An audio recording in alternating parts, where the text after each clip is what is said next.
Welcome to Ramasamy's Hindi Madhyama course. Hindi மத்தியமாவில் பாட்டிய புஸ்தகத்தில் பாக் 1ல் 3வது போயம் 3வது பத்திய அத்புத் மாயா, அற்புதமான மாயை, அதை பார்ப்போம். பத்தி மே தேரி ஹரியாலி, மெஹந்தி மே தேரி லாலி. இறைவன்கிட்ட பேசுகிறார் கவிஞர். பத்தினா இலையில் உன்னை தேரினா உன்னுடைய ஹரியாலி பசுமை இருக்கிறது.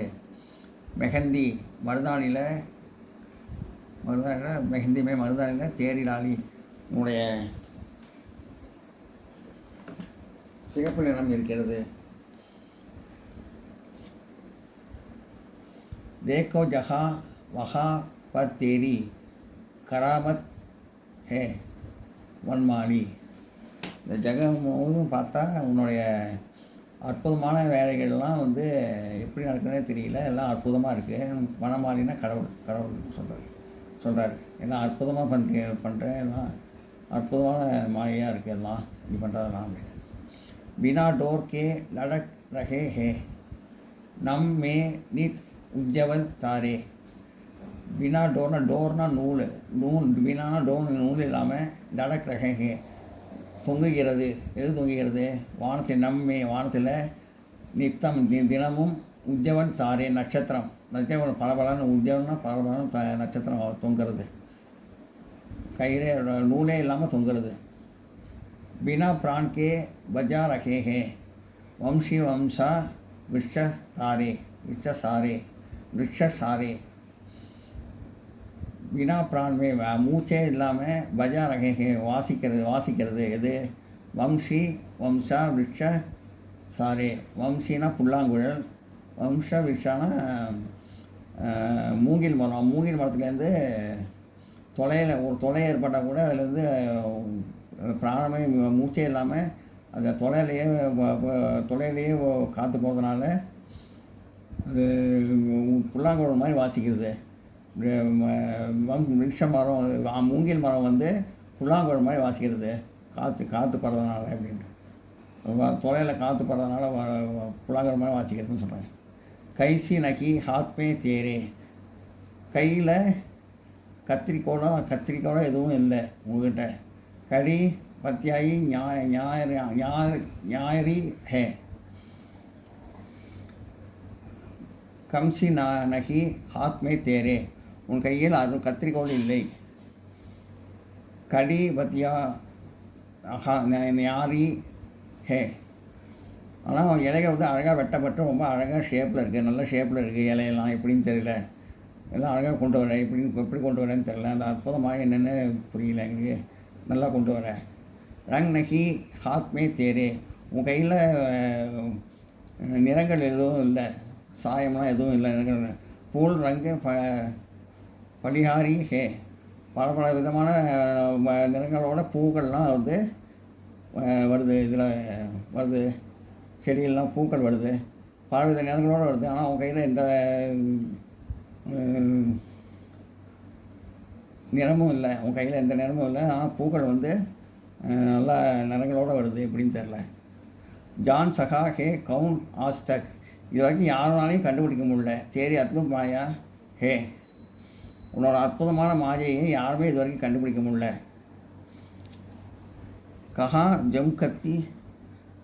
கஹி ஜம்கத்தி தூம் அங்கரே. வெயில் நேரத்தில் காலையில் வெயில் பயங்கரமாக அடிக்கிறது, வெயில் அடிக்கிறது. கஹி ராத் சே சாயா ஹே. அதே சமயத்தில் ராத்திரி நேரத்தில் இருட்டாகி நிழல் தருது. நிழல் தருது. ராத்திரி நேரத்தில் நிழல் தருது. அதெல்லாம் உன்னோட அற்புதமான மாயை யாருமே கண்டுபிடிக்க முடியல. எதுவுமே அற்புதமான மாயாக இருக்குது அப்படின்னு சொல்கிறார். சப்தார்த்த அர்த்தம். ஹரியாலி ஹரா ரங் பச்சை நிறம். மெஹந்தி ஹீனா மருதாணி. கராமத் கியா ஹுவா காரியே செய்யப்பட்ட காரியம். கியா ஹுவா செய்யப்பட்ட காரியம். அத்புத் அனோகா அற்புதமான. திவஸ் தினம். இப்போ சப்தார்த்து பார்த்தோம். அடுத்த அபியாஸ் பயிற்சி. निम्नलिखित पदांशों का பாவத்தை ஹிந்திமே ஹிந்தியில் பதில் எழுதவும். இந்த ஈஆர்சியை வந்து ஹிந்தியில் வந்து பதில் எழுதணும். கைசி நகி ஹாத் மே தேரே खड़ी बत्तियों न्यारी है रंग नहीं हाथे में तेरे फूल रंग बलिहारी है. नोट पढ़ेंगे एல்லாம்.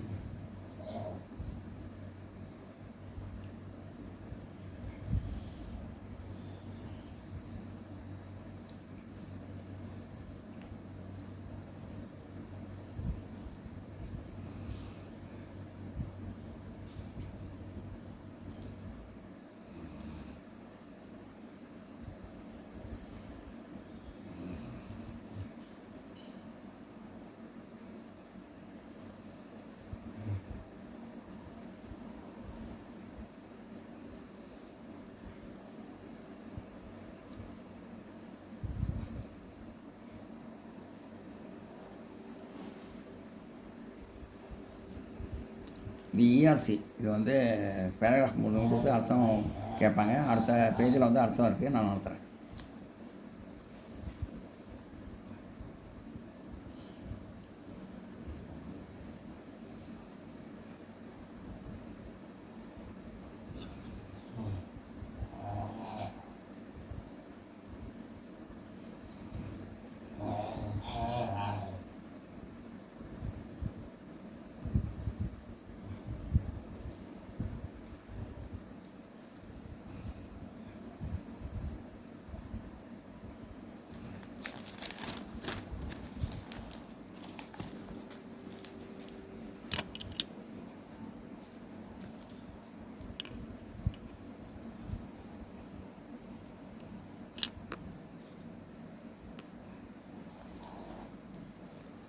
शब्दा संदर्भ इडम यह बदिया सा अद्भुत माया नामक कविता से लिया गया है.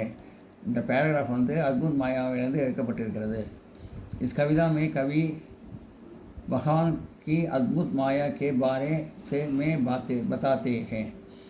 இந்த கவிதையோட கவிஞர் வந்து இறைவனோட அற்புதமான மாயைகளை பற்றி சொல்லியிருக்காரு.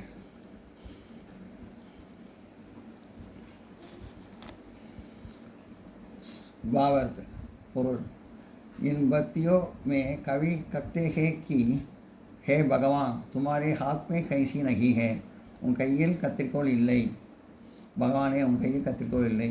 लेकिन बत्तों को कैसे इतने सुंदर रूप में काटा. எப்படி இந்த இலையை வந்து இவ்வளோ அழகாக வெட்ட முடிஞ்சது.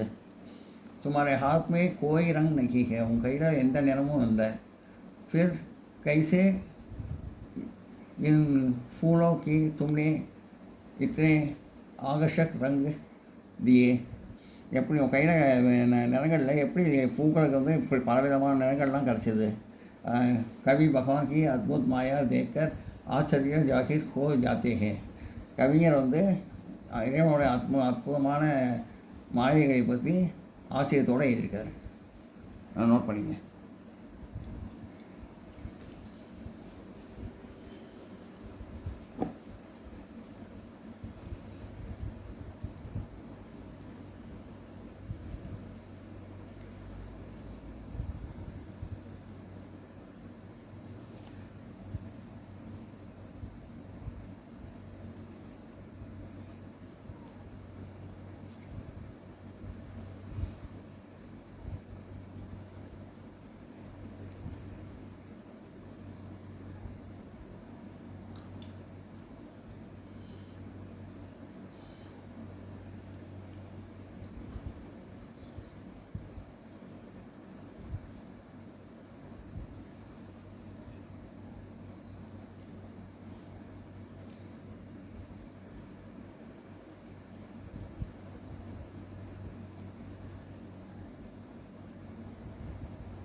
இன்றைக்கி போயமும் இஆர்சியும் பார்த்தோம்.